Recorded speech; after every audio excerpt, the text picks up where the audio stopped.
رمضان المبارکہ کے اندر جب آپ وضو کرتے ہیں، وضو کرنے کے بعد وضو کی تری حلق میں باقی رہ جاتی ہے،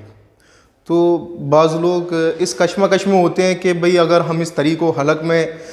لے جائیں گے تھوک کے ساتھ تو ہمارا روزہ فاسد ہوگا یا نہیں۔ تو یاد رکھیے کہ وضو کے بعد جو تری ہوتی ہے پانی کی، اس تری سے روزہ فاسد نہیں ہوتا۔ اسی طریقے سے آپ کلام کر رہے تھے،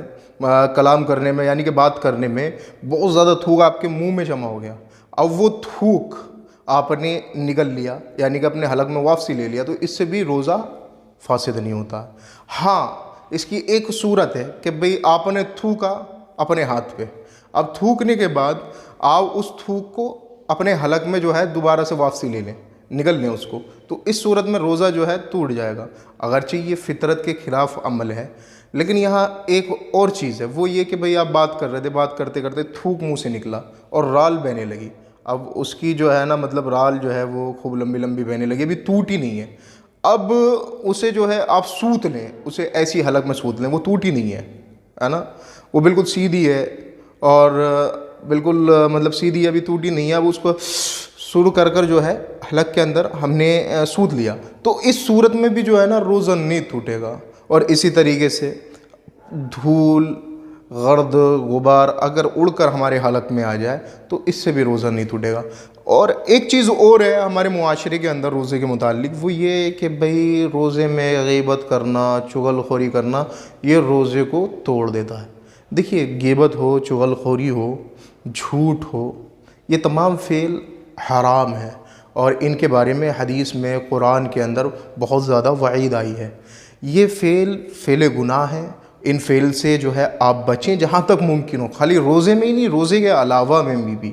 البتہ اس طریقے سے آپ کا روزہ فاسد نہیں ہوگا، ٹھیک ہے، لیکن ایک چیز ہوتی ہے جب بھی حالت روزہ میں آپ کوئی ایسا فعل کرتے ہیں جو گناہ کا باعث ہے، تو جو ایک کوئی بھی چیز ہو، جو مان لیجیے آپ کوئی ایسا کام کرتے ہیں کہ جس کی بنا سے وجہ سے جو ہے آپ کے کام میں تھوڑا سا نقص آ جائے، تو اب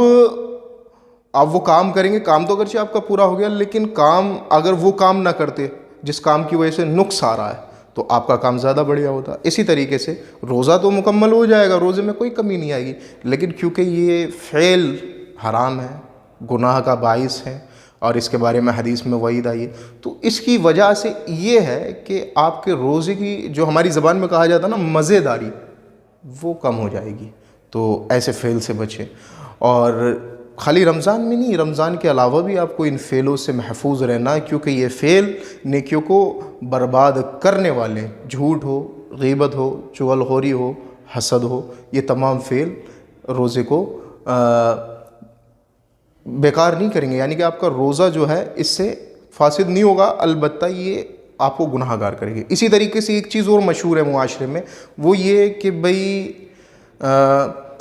کسی نے روزہ رکھا، اگر وہ نماز نہ پڑھے تو وہ اس کا جو یہ روزہ رکھنا یہ فاقہ ہے، ہمارے معاشرے میں ایسا کہا جاتا ہے، وہ جو ہے روزہ رکھنا کوئی معنی کا نہیں ہے۔ دیکھیے، یاد رکھیے، نماز ایک الگ عبادت ہے اور روزہ ایک الگ عبادت ہے۔ اب اگر حالت روزے کے اندر کوئی نماز نہیں پڑھتا ہے تو اس کا گناہ اس پر پڑے گا، وہ گناہ گار ہوگا، لیکن اس کا روزہ مکمل ہوگا، جو روزے کا ثواب ہے اسے ملے گا۔ لیکن نماز چھوڑنے کا جو گناہ ہے وہ اس کا بھی مستحق ہوگا اور اس کے ذمے نماز چھوڑنے کا عذاب لکھا جائے گا، لیکن اس کا روزہ مکمل ہو جائے گا۔ البتہ اگر آپ روزہ رکھتے ہیں، جس پر بھی روزہ فرض ہے، تو نمازیں پڑھیں اور روزے میں ہر اس کام سے بچیں جو گناہ کا باعث ہے، جس کے وجہ سے آپ کی نیکیاں ختم ہو جائیں۔ مولا ہمیں صحیح طور سے روزہ رکھنے کی